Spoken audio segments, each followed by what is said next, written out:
Okay, Director Wick, we are ready to start when you are. Thank you, Hannah. And thank you everybody for your attendance in the virtual workshop today. Not surprisingly, we've had a great response. As Hannah mentioned, almost 300 people registered for it. So we expect to see the numbers increase as we get into the presentation. Our mission here at Permit Sonoma is to balance environmental protection with sustainable development. And that's probably exhibited nowhere better than in this subject, where we examine the environmental factors like groundwater, traffic, community character, and do our best to balance them with economic development in our wine industry, which is so important to our economy. So we look forward to your comments here today, and we'll be bringing them back and incorporating them into the final guideline recommendation to the Planning Commission of the board later this calendar year. So thanks again for being here. I look forward to being one of the facilitators and discussing this important topic with you. Thanks. Great, thank you, Dennis. So I'm Hannah Spencer, Supervising Planner with Permit Sonoma, and I'm going to start off with why we're here tonight. Last spring, during a public meeting on the Winery Events Policy Update to the Sonoma County Board of Supervisors, the board directed staff to obtain additional public feedback and move forward with preparing an ordinance for county winery event guidelines. We're here tonight to provide a brief overview of the overall winery events policy, and most importantly, to provide a public forum for discussing regulation of winery events and to invite your feedback on developing the framework for county winery event guidelines. First, I'd like to go over a few ground rules for tonight's workshop. Please stay muted during the presentation to limit background noise. This workshop is not enabling the Zoom chat or raise your hand functions. The opportunity for public participation and comment will occur during the 30-minute long small group exercises. Please be respectful of everyone's time and participation tonight. We equally appreciate everyone's contribution to the small group discussions. And I have to note that disrespectful or inappropriate conduct will not be tolerated in tonight's workshop. The presentation and small group report outs will be recorded and made available on the project website located at the bottom of this slide. We will be ending the workshop on time at 7 o'clock. If you have additional comments or questions for the project team, please email us at prmd-wineryevents@sonoma-county.org. For tonight's agenda, we'll provide an overview of the purpose and background of the Winery Events Policy Initiative. Brian O. will then discuss developing the framework for county winery event guidelines. We'll then go into a group exercise where everyone will be given the opportunity to interact and make your public comments in 30-minute discussions. Once we reconvene to the main group, we'll have facilitators report out their summaries of the group discussions. And we'll close the workshop with information on next steps and how to stay involved throughout the public planning process. The Winery Events Policy Initiative began in late 2014 when, in response to growing concern, the Board of Supervisors directed Permit Sonoma to develop regulations addressing winery events and potential overconcentration. The purpose of the Winery Events Policy is to initiate zoning code amendments that address key issues associated with winery events and promotional activities, consistent with the goals and policies of the General Plan's agricultural resources element. Zoning amendments, once completed and adopted by the board, will apply to all future winery use permit applications. Over the past 5 years, public and stakeholder feedback has identified a handful of key issues associated with winery events. The key issues we anticipate to address with the Winery Events Policy are recognizing the wine industry's business need for direct marketing activities, neighborhood compatibility, reducing potential cumulative impacts related to traffic, noise, and water supplies, commercialization of agricultural lands and concentration, and maintaining rural agricultural character. The winery events policy will address these key issues by creating 2 types of winery event guidelines applicable to future winery applications. The local area guidelines are being prepared by stakeholder and advisory groups in areas of local concentration, specifically for the Sonoma Valley, Dry Creek Valley, and West Side Road regions. The other type of guidelines will apply to the remainder of the county in the 3 agricultural zoning districts, excluding the coastal zone and the areas of concentration. Tonight, we are here to discuss the framework for developing the countywide guidelines. And now I'm going to hand off the presentation to Georgia McDaniel, Planner 3 with Permit Sonoma, to provide us an overview of the policy background. Georgia?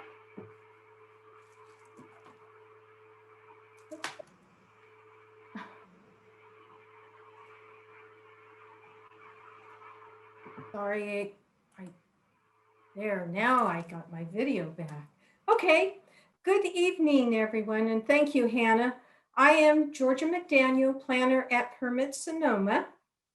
Next, the agricultural resources element was added to the general plan in 1989 to acknowledge the importance of agricultural production in and to Sonoma County. The purpose of the element is to establish policies to ensure the stability and productivity of the county's agricultural lands and industries. Adoption of the agricultural resources element was followed up with agricultural promotion being allowed with a use permit in 1993, and then limited food service followed in 1996.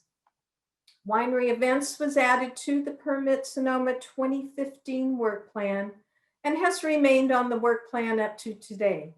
Winery event study sessions were held in 2016 with the board directing staff to prepare standards and definitions. At the winery events update to the board in May 2020, staff was directed to obtain public feedback and prepare county winery guidelines. Next. The Winery Event Working Group was formed after winery events were added to the work plan in 2015. The group was comprised of community volunteers, including representatives of the wine industry and neighborhood groups. They met for 6 months. Also in 2015, Permit Sonoma hosted a public workshop with 500 attendees. 2 study sessions were held by the board in 2016. And preparation of the local area guidelines began in 2016. The Dry Creek Valley Citizens Advisory Council completed their guidelines in 2017, and their guidelines are posted on the Dry Creek Valley CAC website. Sonoma Valley stakeholders meetings began in 2017. They completed draft guidelines at the beginning of 2020. The draft Sonoma Valley guidelines were presented to the Sonoma Valley Citizens Advisory Commission on November 18th, 2020, and final revisions are in process. The Sonoma Valley guidelines are expected to be finalized this year. West Side Road stakeholders met on a monthly basis in 2019. Draft guidelines have not been prepared, and the county guidelines will be used in the West Side Road area until local guidelines are completed. Permit Sonoma is working with and will continue to work with local CACs. Permit Sonoma is following the format and topics in the local guidelines for the draft framework for the county guidelines. However, we want to obtain public input on this draft framework. Next. The county is addressing the cumulative impacts of traffic, noise, and water. Permit Sonoma contracted with GHD, a traffic consultant, to prepare traffic studies in the Dry Creek Valley West Side Road area and in Sonoma Valley. GHG determined the existing conditions, gathered various data about traffic on industry-wide event weekends and non-event weekends during off-peak season and peak season. They presented their findings and made several recommendations. Many of the recommendations have become requirements for winery use permit applications or as conditions of approval. The traffic studies are posted on the Winery Events webpage. Permit Sonoma contracted Bullard Acoustical Consultants to prepare recommendations for screening applications for winery events. Applications for new and modified use permits for winery events and activities are screened in accordance with Bullard's recommendations for general noise standards for winery events to determine if a site-specific noise study is required and to ensure compliance with Sonoma County General Plan noise standards. The Bullard recommendations are posted on the Winery Events webpage. Hydrogeologic reports are required for winery use permit applications that are located in Class 3 and 4 areas to verify the quality and quantity of groundwater. Professional water use estimates are required when applying for a winery use permit. Groundwater monitoring has become a condition of approval. Zero net water use is required in high-value watersheds for Cohoe Steelhead and areas sensitive to stream flow depletion in late summer and fall. Next.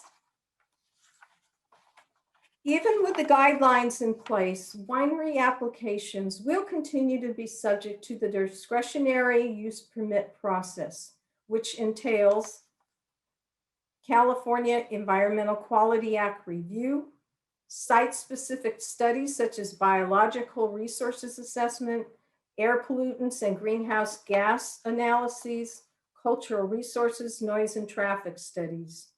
These studies present mitigation measures that become conditions of approval so potential impacts are mitigated to less than significant. All projects must be consistent with the general plan, zoning code, and any applicable specific or area plans.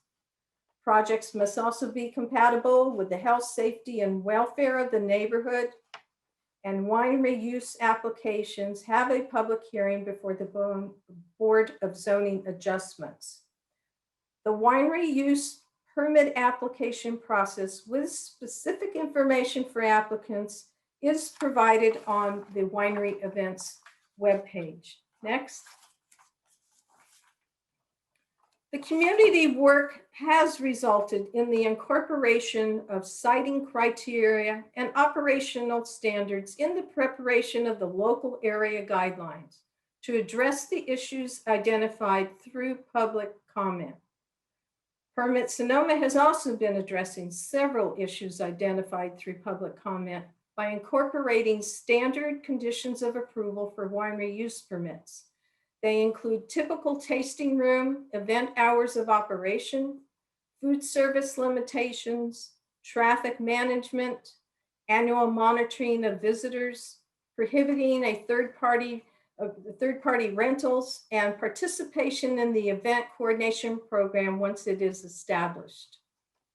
Brian O., Planning Manager with Permit Sonoma, will now discuss the draft framework for the county winery guidelines. Thanks, Georgia. Hi, everyone. Brian O. with Permit Sonoma. Thanks so much for your time. I know that there's a number of us that, a number of you out there joining us today who have been invested in spending countless hours and been following along with this policy work. We recognize it's a multi-year process, and what we're intending tonight is to really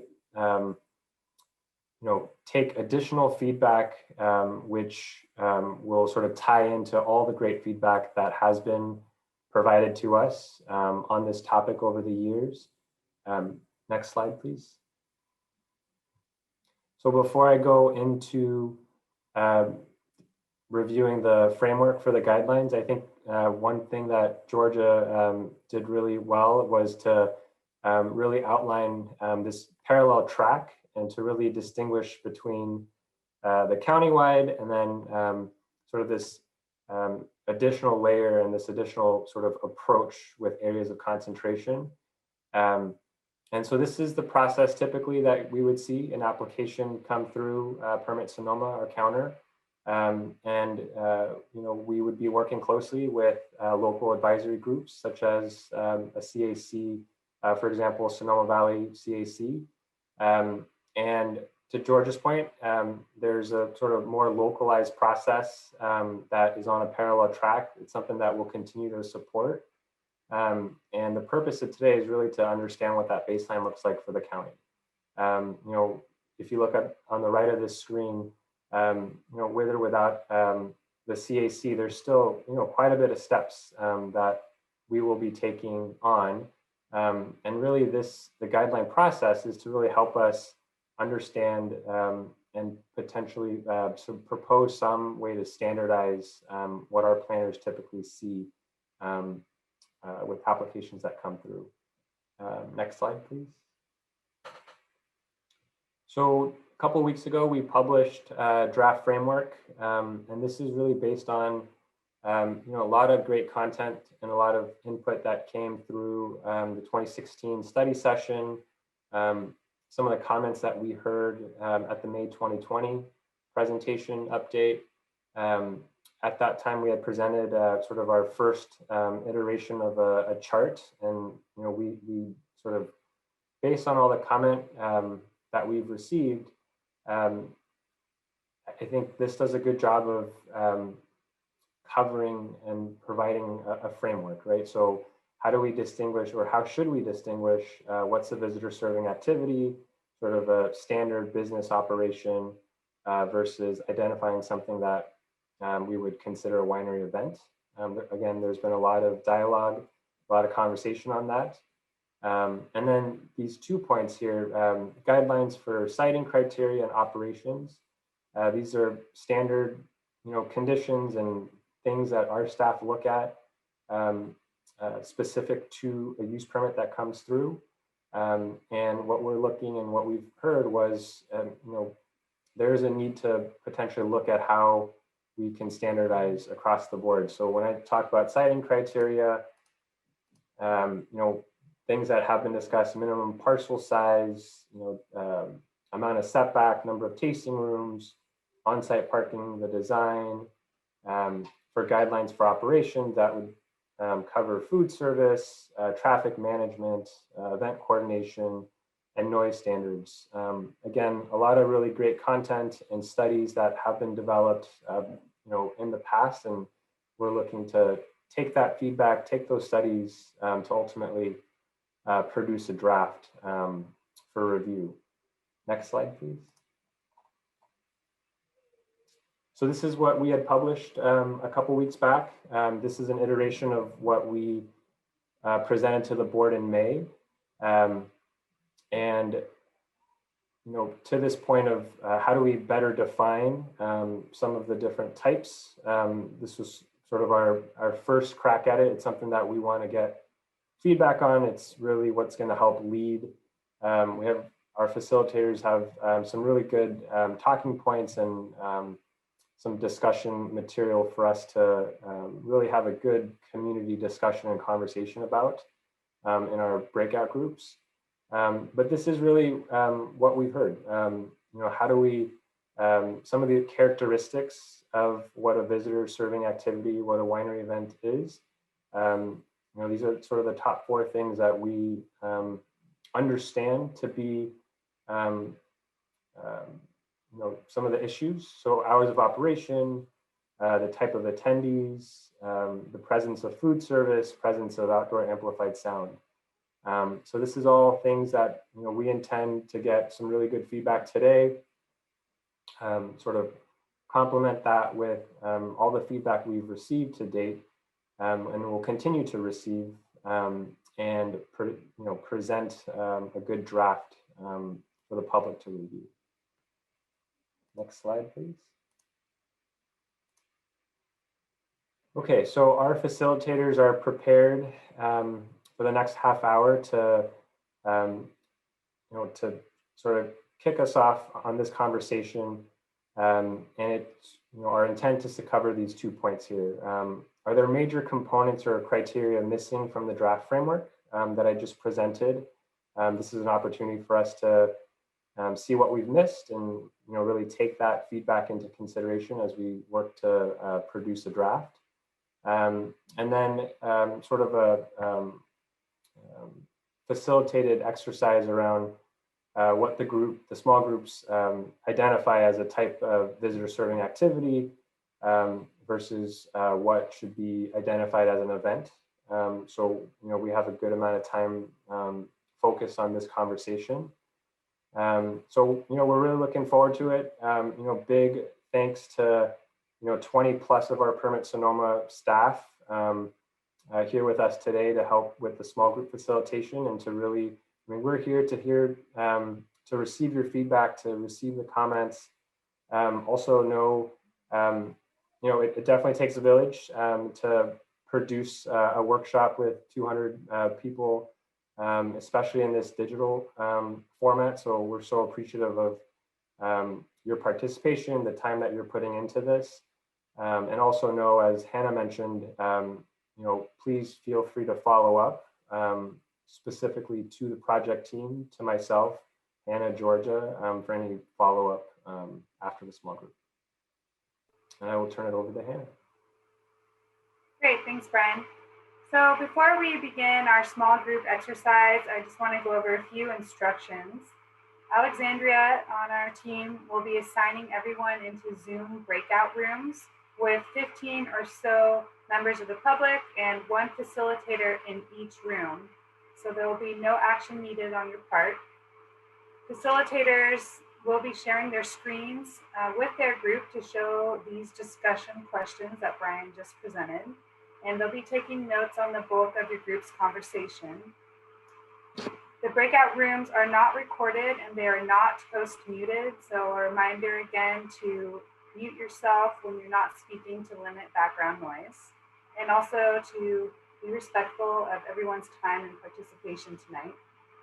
Once we all reconvene, each facilitator will summarize your group's conversation and brief report outs to the main group.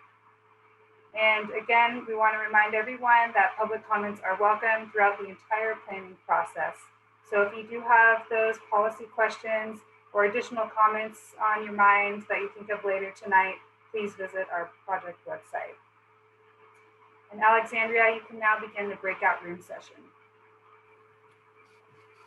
Thank you. One moment, please.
Is anyone there?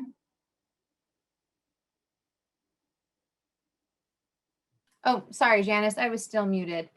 Did you just now join us or would you like to join a breakout room? No, I think we got dropped and now we're trying to get back. Oh, okay. Well, right now we're in a small group discussion. So give me one moment and I will place you into one of the breakout rooms, okay? Thank you. No problem.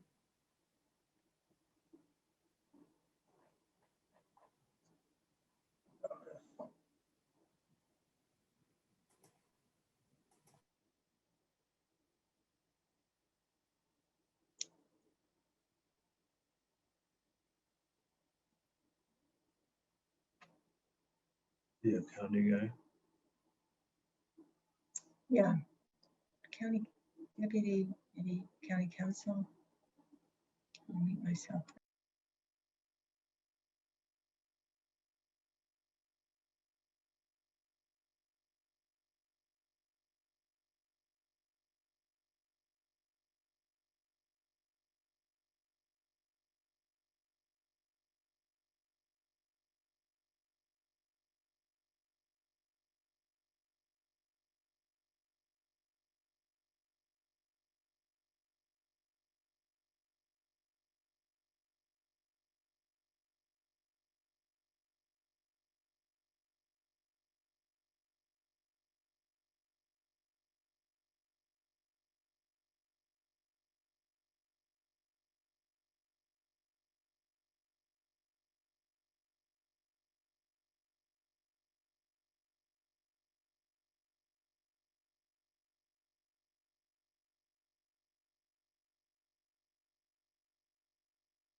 recording has begun again. So please Great, continue. thanks.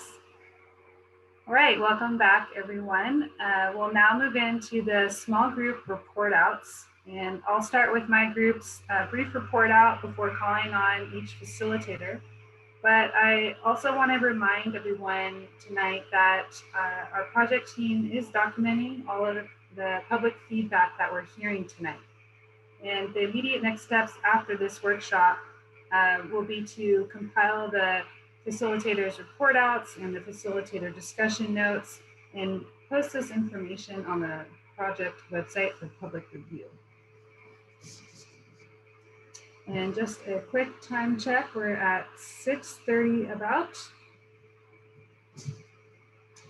Okay, so my group for discussion, question one, looking at the main components of the draft framework criteria, felt that there is some missing information there, missing components, and that would be primarily the monitoring and enforcement criteria to ensure that wineries are operating within their approved use permit conditions and reduce impacts to the neighbors.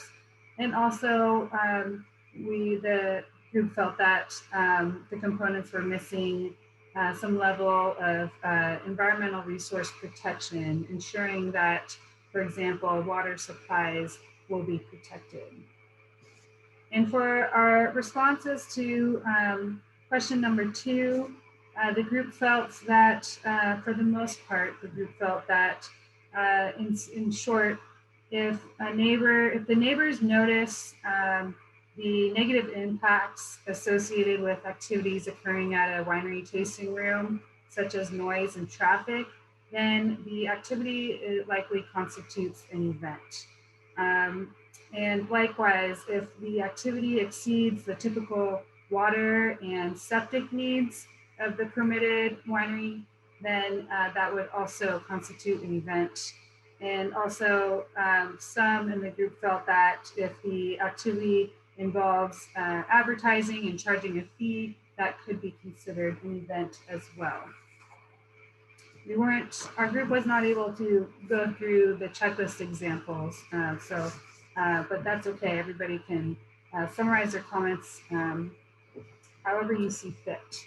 So for the facilitator report out, I'm going to start with Ashley Taylor, Ashley's room.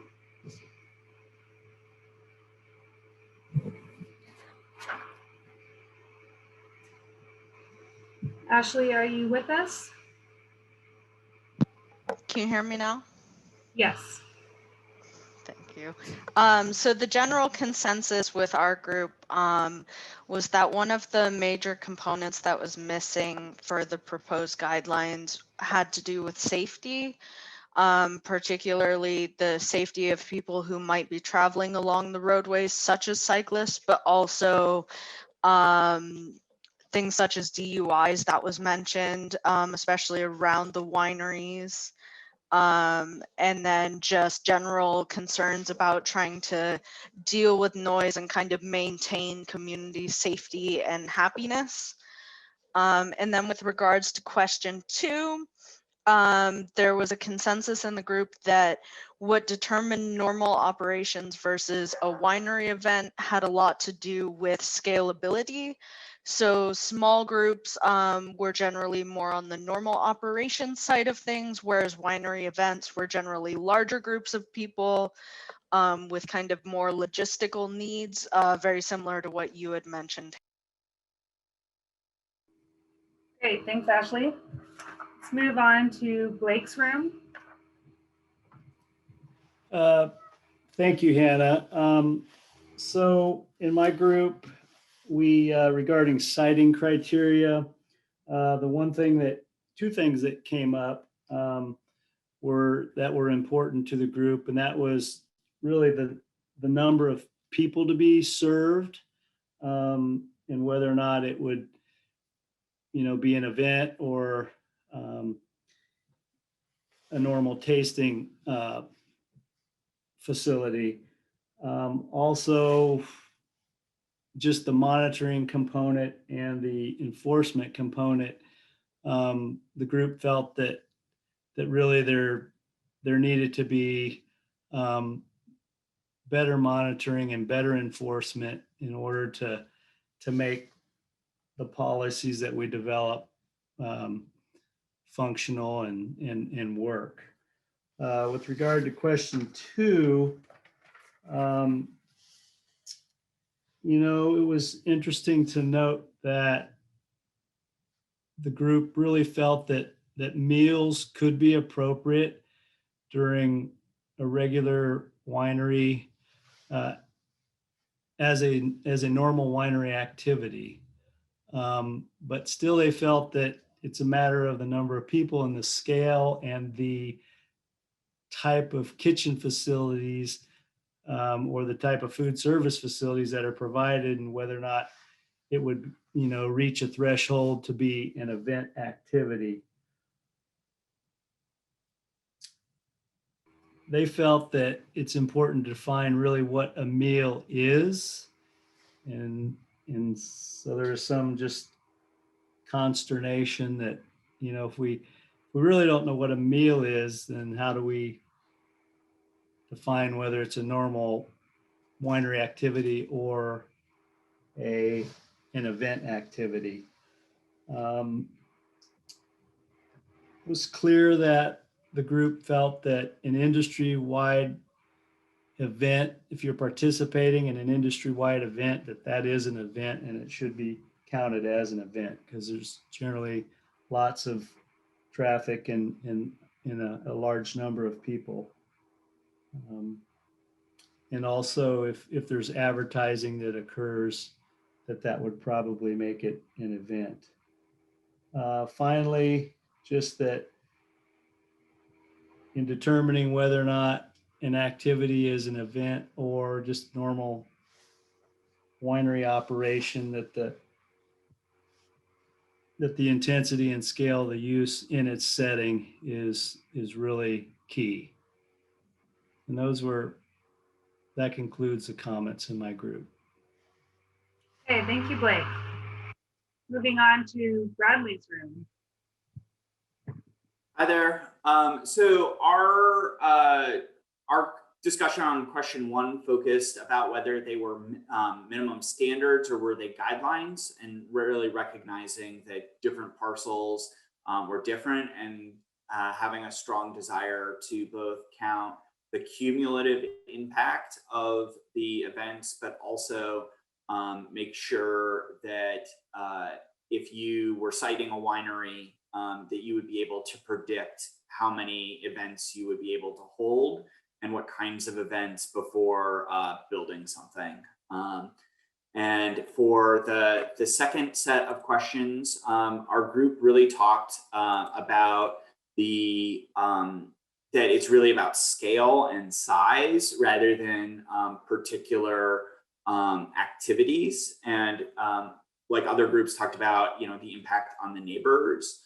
But one of the things that our group really focused on were kind of after hours activities amongst wine professionals and wanting to preserve the kind of networking and kind of activity that is important.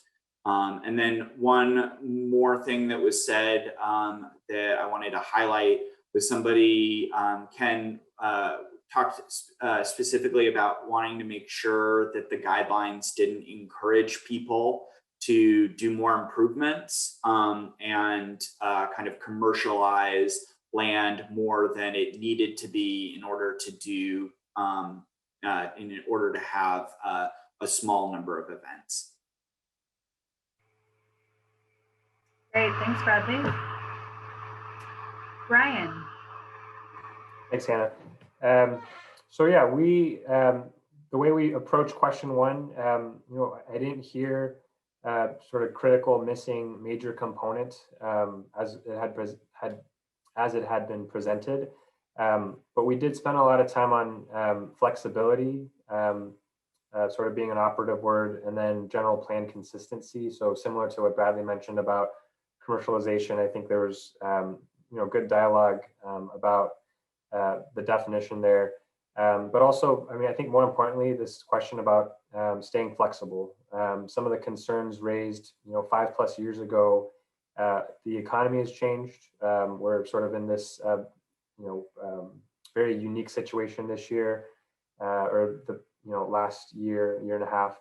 The industry has changed. So these are things that our group discussed as things that the staff should be mindful of before presenting a final draft for the public to take a look at.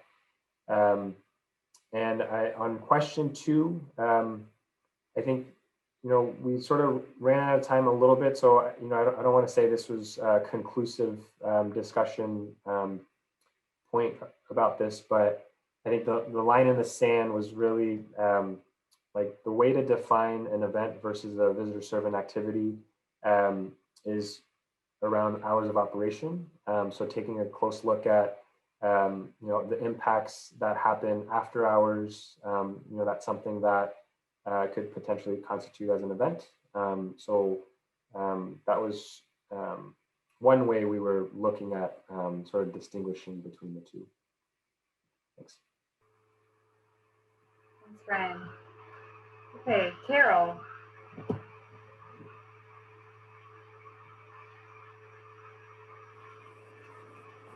Okay, well, my group, I'll take the first question that we addressed about missing any major criteria or components. And what was mentioned was that, water issues, environmental issues are, they're missing in the guidelines, as far as, us being in a long-term drought, overall use of water, for the watershed and the productivity and protection. There's no mention, of wastewater treatment management, of the herbicides, byproducts, so on and so forth. So I think that was what was identified from the criteria. And then questions in number 2, trying to get my, so the full meal served, from the winery standpoint, it seems, from the business owners that, it is, part, it is a normal operation. Food and wine do go together. The other side of it was, that, it really has no business, taking place at the winery. They're for production of, wine only.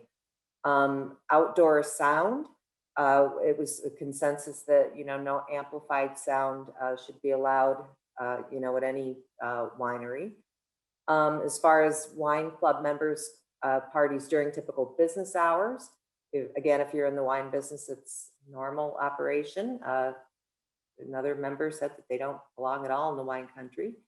And, if it's a commercial operator who is funding the events, that's a departure from the rural agricultural area of the county. Wine club member parties during typical business hours. I think the group agreed that it's the scale and capacity of the site that the parties take place at, that kind of dictate, the noise and the traffic and, again, the size of the events. Again,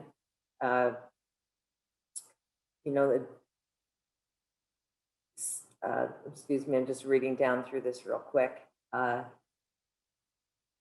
Industry-wide events.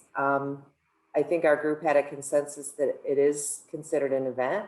One of the ideas was maybe to have, some off-site, locations, and how often the events happen and the size of the groups. And I think lastly, for the wine industry staff seminars or harvest parties, these, it was called out that these are all very different issues. The wine industry staff seminars, those speak about the staff, and it could be various sizes, so these events are necessary. Harvest parties, they consider something to be very different. So that's my report. Thank you, Carol. Appreciate it. And just a time check, we have just a little over 10 minutes to complete our report out. So facilitators, if we can try to be as brief as possible. keep it closer to 30 seconds, 45 seconds each. So I'll move on to Crystal.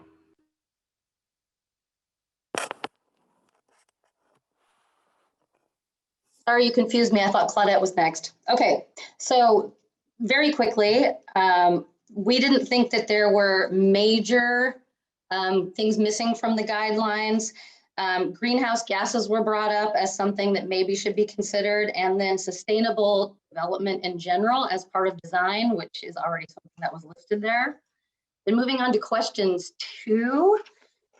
In general, our group thought that pretty much all of those visitor serving activities could be part of normal operations with the exception of industry-wide events.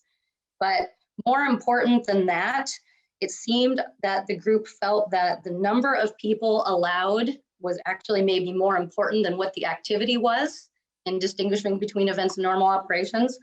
And then also timing of when those activities occurred, specifically with music, that music could be not a big deal even plugged in during the day, but at night, even quiet music could be considered too loud. So that again, timing is really more important than exactly what's happening.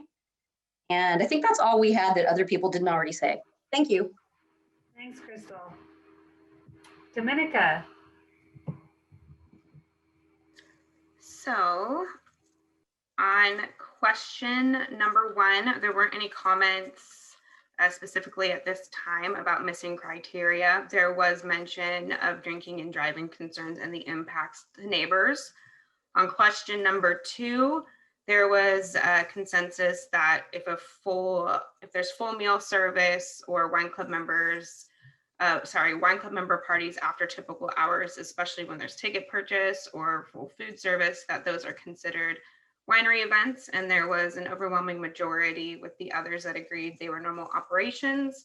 But just kind of reiterating what Crystal just said, that outdoor amplified sound, there can be many considerations, including the time of day, the decibel levels, the band size, whether it's a live band.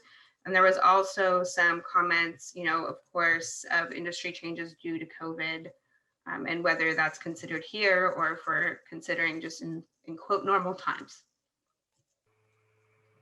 Thank you. Derek.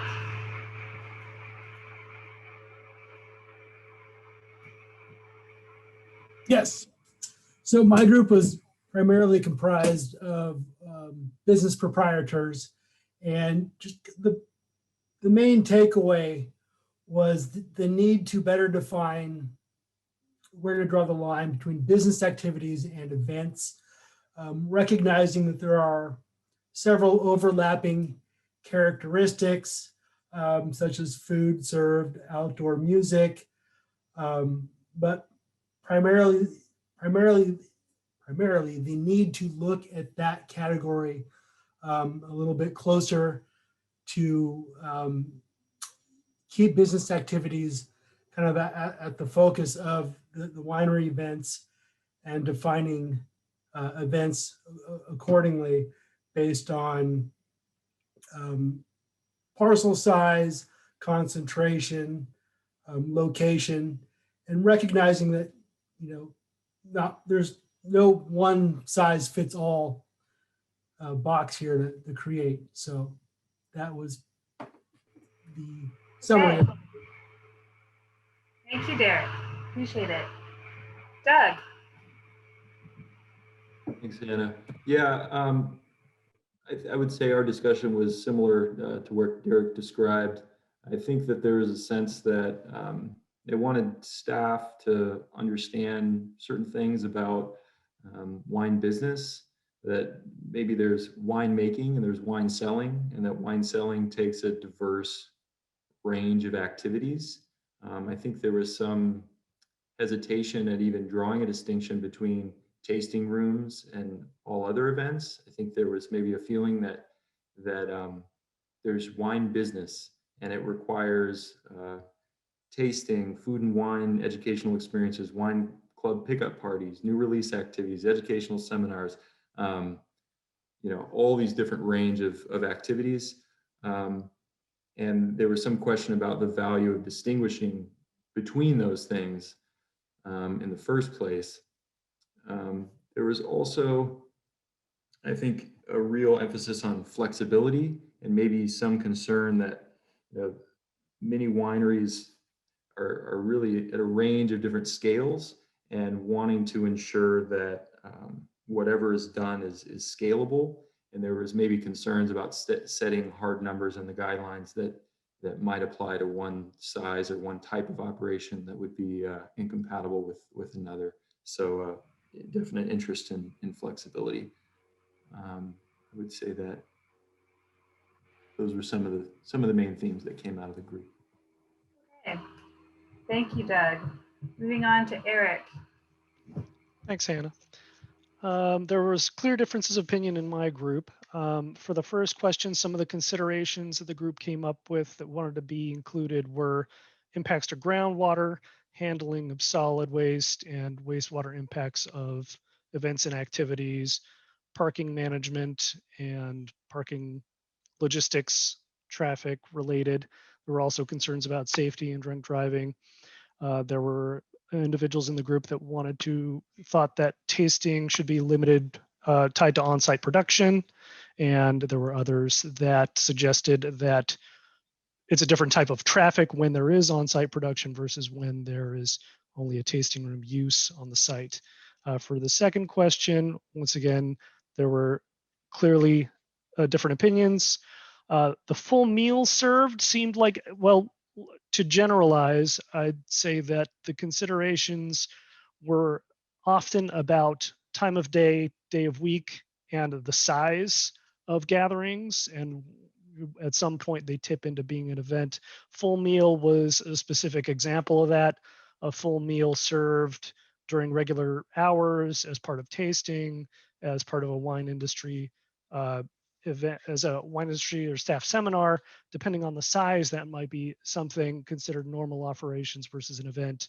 The largest consensus was about outdoor amplified sound, that the presence of that constituted an event. Other activities outside of typical business hours might be considered events. There were also members of the group that pointed out that wine industry staff work during regular business hours. So wine industry events would typically occur outside of regular business hours. There were some other comments to mention that neighbors can't distinguish between different clientele, whether it be wine industry or staff or wine club members, for example. But I think that the biggest takeaway was that these things hinge on the size, the time of day, day of week. Okay, thanks, Eric. And a time check here. We need to complete this workshop on time at 7 o'clock. So if each facilitator from here on out, we've got about 10 more, can stick closer to 30 seconds each. Georgia. Okay, I will go quickly. My group felt that the framework was adequate, and that, and then in regards to question 2, the wine industry has changed and need to have activities as normal business operations. However, there is a concern when there are a lot of people. There's concerns about traffic, noise, and lights at night, and also a concern about the local restaurants if they're serving full meals, and there was a response that the food that is served is from local restaurants. Found the timing in some cases, felt if it's during normal business hours, parties are part of normal operations. If it goes into the evening, it becomes an event. Industry-wide events, art events, and wine trade meetings are part of normal operations. Okay, thank you. Jennifer.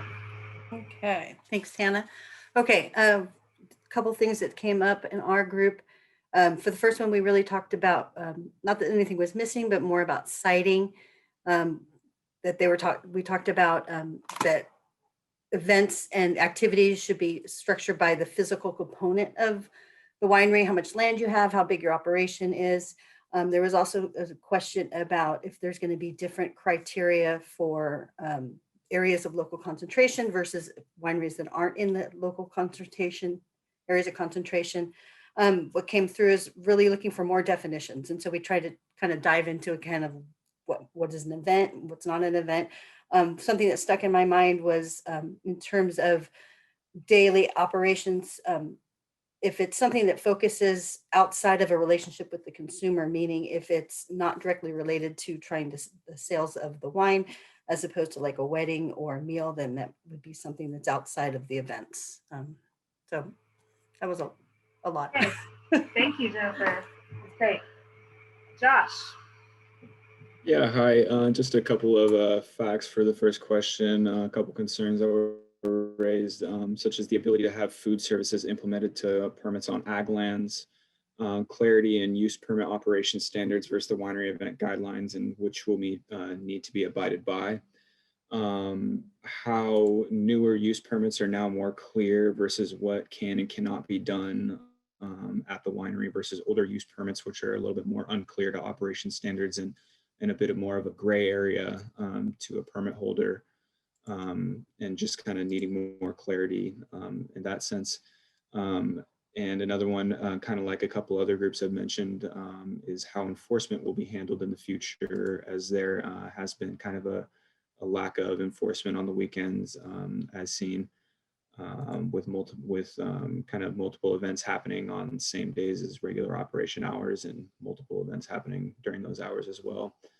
For the second question, it seemed that the group was a 5-to-1 on full meals served as a winery event. So considering full meals served as a winery event, it was kind of more of a draw at 4-to-3 for outdoor amplified sound for normal operations versus a winery event. Wine club member parties during typical business hours was a dead draw at 3-3. And wine club member parties after typical business hours was a consensus, a complete agreement, 6-0, that it is considered a winery event.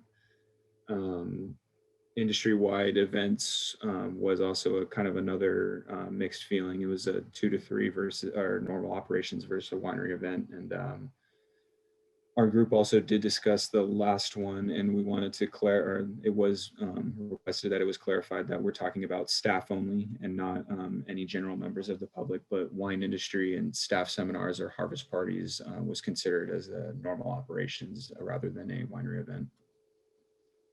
Okay, thank you. Okay, Katrina, and again, I'm sorry we're running out of time. We have to be as brief as possible. So just try to bring up the key takeaways that we haven't heard already tonight, if possible.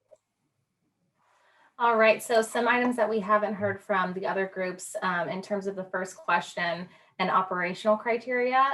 Somebody mentioned the need to look at the production capacity of a winery, specifically from their own grapes, in proportion to the number or intensity of visitors and visitor serving activities on the site. Another operational criterion that was mentioned was looking at traffic beyond just vehicle traffic and how wineries should be concentrated, near public transportation hubs, or how the distance between wineries and public transportation routes should be considered in that. Somebody also mentioned the need for more parameters for community notification and maybe more channels such as Nextdoor, so that residents can hear more about that. Thanks. Thanks, Katrina. Marcia. Hi, most of our group were focused on mostly just the number of people attending. That was the big, for all of the questions, even on number 2, it all rolled down to how many people are there, and that would constitute whether it was going to be a normal operation or a winery event. And the one thing that hasn't been brought up is that if the winery has a chef, they all felt like a full meal would be a winery event. However, if the winery has a full-time chef, then that a meal served would constitute normal operations. Okay, thanks, Marcia. Marina. Generally, my group for question number 1 did not think that any major components were missing. More questions were raised during that discussion. One thing that has been brought up is the enforcement criteria regarding those wineries not operating in compliance. And for question 2, the general consensus was that all of the activities in the chart are normal operations for wineries and not winery events. Okay, thanks. Nathan. I'm sorry. Yes. Yes, Nathan. Yes, thank you. So this group wanted to add 2 things to the guidelines. First being assessment of the business model and the reliance on tasting room revenue to support that business model. Second item was for traffic mitigation, consider bicycles, passenger vehicles, farm equipment, all sharing the rural road is inherently unsafe. On question 2, the number of people on the property or participating in the activity would drive whether it's normal ops or a winery event. They suggested that we get away from events or normal ops, but focus on the impact of the activity. Thanks. Thank you. Ross. Thanks, Hannah. So we discussed most of our time we spent on citing criteria, I would say. We talked a lot about parcel size and should there be a minimum parcel size, setback requirements, not just setbacks from property lines, but maybe setbacks from other uses like residences. We talked about cumulative impacts, and someone else mentioned not just vehicle traffic, but air travel. We talked about parking and our current standards and how our current standard of 2.5, one space per every 2.5 visitors. We talked about shuttles and how they could be detracting to rural character. We talked a bit about rural character and scenic corridors. We also talked about the events coordinator that was mentioned. I haven't heard that yet. We talked about wildfire risk, excuse me. And then when we got to our questions, we kind of used the applausometer approach, and because we were running out of time, and pretty much decided that everything on the list was an event. Okay, thank you, Ross. Dennis. Thank you, and thank you to my wonderful group. It was great to see the folks that did participate. 3 things. 1, to put it in the greater context of agricultural economy, that we are dealing with the processing of an agricultural product on agricultural land. And so this is no different than selling olive oil on an olive orchard, as an example. 2, that activities are essential to the wine economy here, not just to direct sales on premise, but to the 3-tier system, because that's where you educate the public. That's where you also educate people in the wine industry about your winery. And 3, as others have stated, that rather than blank numeric thresholds, because all sites are different, it really should be events should be characterized primarily by physical off-site impacts. And so those events that tend to fall more into a direct event category, like dances, weddings, and the Appalachian industry events. Thanks. Okay, last report out is Kira. Hi there. They mentioned flexibility is a key based on space, parking, road capacity, septic noise, things like that.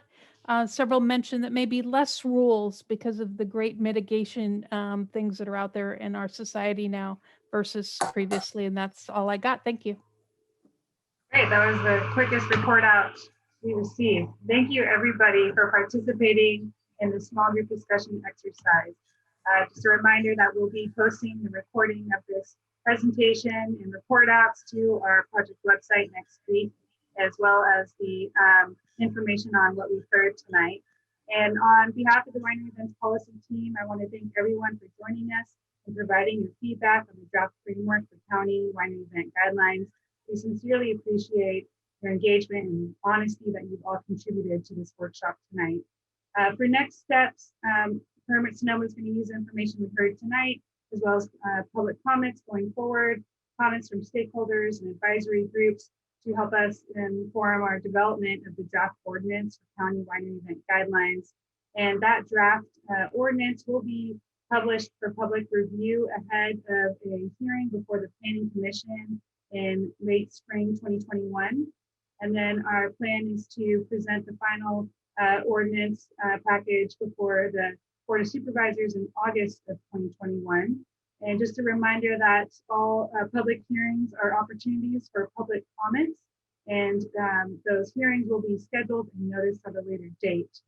So we look forward to hearing from you all throughout the planning process on the winery events policy. Please continue to submit the comments to the project team email listed at the bottom of this slide. And thanks again, everyone, for participating. Stay safe and be well. And the workshop is now closed. Thank you, everybody. Good night.